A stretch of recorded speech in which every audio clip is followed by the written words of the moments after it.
திண்டுக்கல் மாவட்டம் ஒட்டஞ்சத்திரம் அருகே உள்ள தங்கச்சிமாப்பட்டியில் கால் தவறி சுமார் 70 அடி ஆழ கிணற்றில் விழுந்த 26 வயது இளைஞர் காளிமுத்துவை வலையின் மூலம் தீயணைப்புத் துறையினர் மீட்டனர்.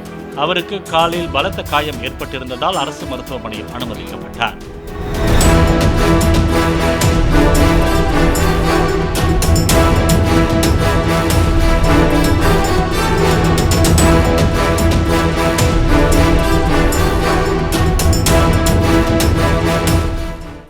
பிளே ஸ்டோர் மற்றும் ஆப் ஸ்டோரில் இருந்து பாலிமர் செயலியை QR கோடு மூலம் பதிவிறக்கம் செய்யுங்கள். செய்திகளை உடனுக்குடன் பெறுங்கள்.